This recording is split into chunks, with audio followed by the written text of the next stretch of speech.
Capítulo 1080. Depois de observar o mordomo Walter sair do segundo andar, Klein entrou no refeitório. Ao olhar em volta, percebeu que os criados estavam muito mais enérgicos do que o normal. Eles até se sentiram um pouco agitados. Na verdade, a bengala da vida também afeta os humanos, mas não é tão ridículo. Está em um nível bastante normal e ainda dentro de níveis aceitáveis. De acordo com essa lógica, as habilidades de reprodução dos servos certamente aumentariam. O único problema é que eles não têm cônjuges, então não há como se livrar isso. O ato do senhor mordomo de voltar para casa hoje resultará em ele ter outro filho em 9 a 10 meses. Sua esposa tem quase 40 anos. É um pouco perigoso para ela ter filhos nessa idade. É claro que, como a outra parte no processo de cópula, os efeitos da bengala da vida passariam para eles. Não deve haver problemas. Cara, me pergunto se o efeito potencial resultará em um aumento na concepção de filhos. Se a mudança de Duane Dantes para a Rua Boquilund fizer com que alguém tenha mais chances de ter filhos, minha reputação estará praticamente condenada. Os pensamentos de Klein vagaram sem fim. Finalmente, ele concluiu em sua mente. A bengala da vida é realmente muito sinistra. No futuro, ele só a traria para o mundo real por algum tempo todos os dias e faria o possível para não afetar os humanos ao seu redor. Depois do café da manhã, Klein levou seu valete, Enune, ao primeiro andar e se preparou para dar um passeio. Naquele momento, duas camareiras faziam limpeza no salão principal.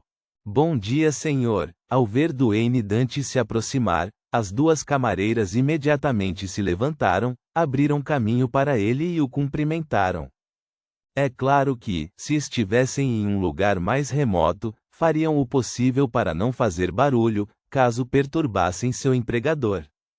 Isso foi algo que aprenderam com os ensinamentos do mordomo Walter.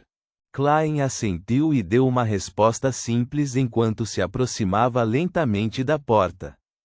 Naquele momento, as duas criadas viram de repente uma cabeça de trigo cravada na cabeça de Enune. Estava cheia de partículas douradas e era extremamente atraente.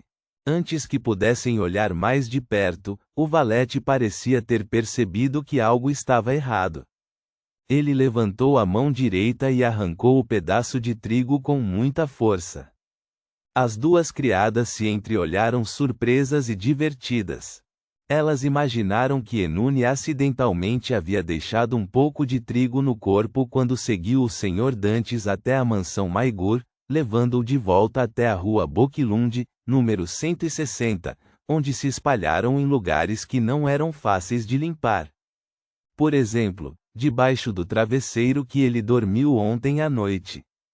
Em seus sonhos, ele afastava o travesseiro e acabava alojando um pedaço de trigo no cabelo sem perceber ao se lavar pela manhã e durante o café da manhã.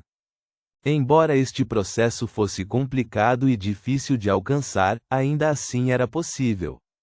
Não pode ser que Enune tenha cultivado uma única cabeça de trigo, certo? As duas criadas murmuraram para si mesmas enquanto continuavam com seu trabalho. Depois de sair da Rua Boquilund, número 160, Klein e Enune caminharam lentamente um atrás do outro pela calçada, respirando o ar fresco do outono. Assim como ele, vários vizinhos faziam um passeio matinal. É claro que esse não era um hábito pertencente à alta sociedade de Bäcklund.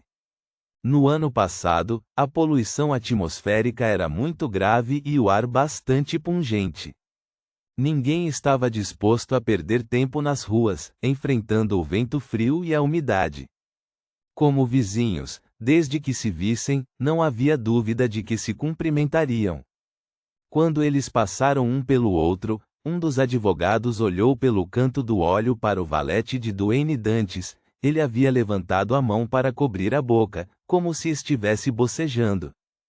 Quando o jovem mestiço baixou a mão direita, o advogado de repente percebeu que algo estava diferente. Seu nariz parece ser ainda mais alto. Haha, devo ter pensado muito sobre esses assuntos, me fazendo ter alucinações. Se ao menos meu nariz fosse um pouco mais alto. Enquanto o advogado pensava nisso, ergueu a mão e esfregou o nariz. Ao mesmo tempo, viu 2 cães selvagens perseguindo à sua frente, tentando se reproduzir na rua. Após o passeio, Klein voltou para a sala de atividades no 3º andar e enviou bengala da vida acima da névoa cinza. Na verdade, há um certo efeito. O ponto principal da digestão do feiticeiro bizarro é, na verdade, criar cenas chocantes para assustar as pessoas, bem como usar um método estranho para deixar as pessoas horrorizadas. Isso realmente lembra um diretor, mas é apenas o diretor de um filme de terror. Sim, eu realmente não preciso assustá-los. Os eventos pacíficos da vida cotidiana contêm cenas aterrorizantes, mas os humanos ao redor nem os percebem. Eles apenas ocasionalmente fazem a conexão e, ao pensarem nisso, sentem medo de certas possibilidades, a ponto de não ousar apagar as luzes e acabar tendo pesadelos. Esse também é um arquétipo de filme de terror. Conforme Klein observava sua condição, ele resumiu suas experiências nos últimos meses e finalmente resumiu tudo com a palavra-chave: diretor de filme de terror. Depois de entender isso, ele teve muitas ideias sobre como digerir rapidamente a poção. Ele não apenas tinha que lidar com inimigos, mas também transformar seus inimigos nos personagens principais, ou em papéis coadjuvantes importantes em um filme de terror. Isso será bastante problemático. Eu definitivamente tenho que dar tudo de mim para os alvos no nível semideus. Eu não estaria com vontade de perder meu tempo e esforço fazendo alguns truques. Bem, não há necessidade de encontrar um alvo semideus. Não há restrição para agir assim. Posso me teletransportar para o mar e encontrar alguns piratas sortudos para participar, criando algumas histórias de terror. Isso mesmo. Como sou diretor, tenho que deixar meus trabalhos se espalharem. Parece que tenho que deixar alguns dos atores escaparem com sucesso todas as vezes e espalharem o pesadelo que vivenciaram, criando um mito correspondente no mar. Não posso alimentá-los à fome rastejante. Enquanto formulava seu plano, Klein de repente pensou em uma pergunta. Nas horríveis lendas das pessoas do continente norte e do mar, quantas delas foram criadas deliberadamente por feiticeiros bizarros? Deve haver alguma. Se Amon atuasse como um feiticeiro bizarro, ele provavelmente seria capaz de digerir a poção em menos de um mês. Seu talento nesse aspecto é surpreendente, e ele não considera as consequências. Na verdade, enquanto procuro piratas para filmar o filme de terror, posso encontrar uma oportunidade para assustar outros semideuses. Eu não tenho que lutar contra eles até a morte. Assim que meu objetivo for alcançado, poderei escapar. Com esse pensamento em mente, Klein elaborou um plano para o papel coadjuvante. Por isso, considerou cuidadosamente seus alvos. Não há como encontrar um anjo ou superior. Aqueles que não conheço farão de mim o personagem principal de um filme de terror na hora. Aqueles que me conhecem sabem que sou um feiticeiro bizarro, então não há como assustá-los. Há muitos santos que não tenho ideia do paradeiro deles. Assustar os arcebispos causará facilmente reações em cadeia desnecessárias, fazendo com que a situação mundial se torne ainda mais tensa e que a guerra irrompa prematuramente. Depois de eliminar todas as possibilidades, o alvo mais adequado é o semideus da facção da morte artificial do Episcopado Luminoso, Patrick Bryan, bem como os conselheiros do Conselho do Destino de Willowception. Depois de criar uma lista de nomes, Klein decidiu reservar algum tempo nos 2 dias seguintes para visitar o Dr. Aaron Ceres. Ele queria levar um sorvete para um certo bebê para perguntar onde os conselheiros foram vistos recentemente. Se quisesse assustar os subordinados de outra pessoa, precisava da aprovação do presidente. Klein estava de bom humor depois de organizar seus pensamentos. Ele saiu novamente e foi à Catedral do Santo Samuel para orar e doar antes de ir para a Fundação de Caridade para Bolsas de Estudo de Loen, onde permaneceu até o meio-dia. À tarde, viu alguns empresários, advogados e contadores profissionais em busca de investimentos, comportando-se como um magnata normal.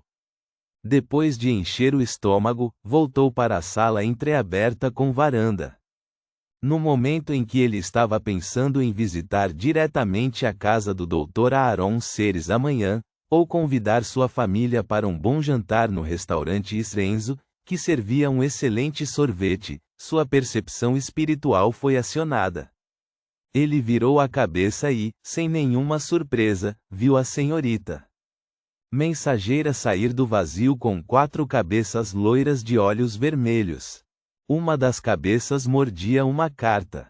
Quem enviou? Klein perguntou habitualmente e com expectativa.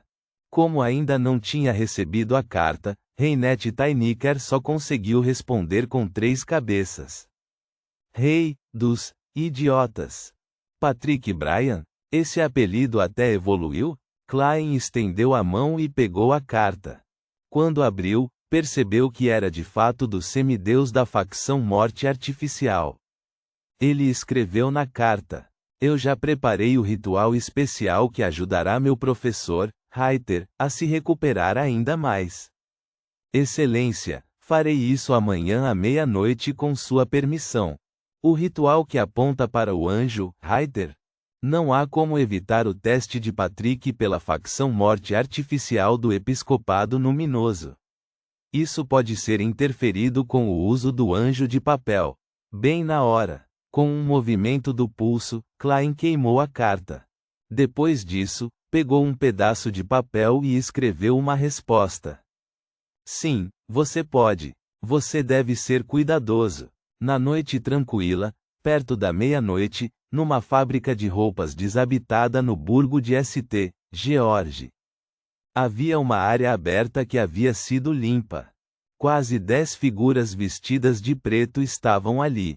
No meio delas havia um caixão preto e profundo que parecia bastante pesado. Ao redor do caixão havia muitos enfeites dourados com manchas de lama. Havia muitas velas tremeluzindo com chamas brancas pálidas, assim como uma caveira após a outra. Os horríveis crânios brancos pertenciam a humanos, outros a animais. Alguns eram extremamente estranhos e tinham uma aparência deformada. Era difícil imaginar sua aparência original. Os crânios estavam empilhados mais alto na frente, com Patrick Bryan parado ali. Ele também vestiu uma túnica preta, mas não levantou o capuz, revelando um contorno profundo. Tinha cabelos pretos, olhos castanhos e um rosto bastante comprido. Este semideus não fez nada, mas o ambiente ao seu redor ficou extremamente frio, como se inúmeras criaturas invisíveis estivessem comemorando. Quando Patrick Bryan ergueu a mão direita, os crentes encapuzados deram um pulo e se contorceram um pouco. Era uma dança louca e rítmica. Esta era uma dança espiritual, um ritual que a morte adorava. Quanto mais forte for a espiritualidade dos dançarinos, melhores serão os efeitos. À medida que a dança se tornou mais intensa, um vento frio e informe soprou do caixão. Patrick Bryan abaixou a cabeça e recitou numa linguagem que parecia vir do submundo. O rei das profundezas do inferno. Um anjo tocando a música da morte. O governante acima do rio Estige. Ponto.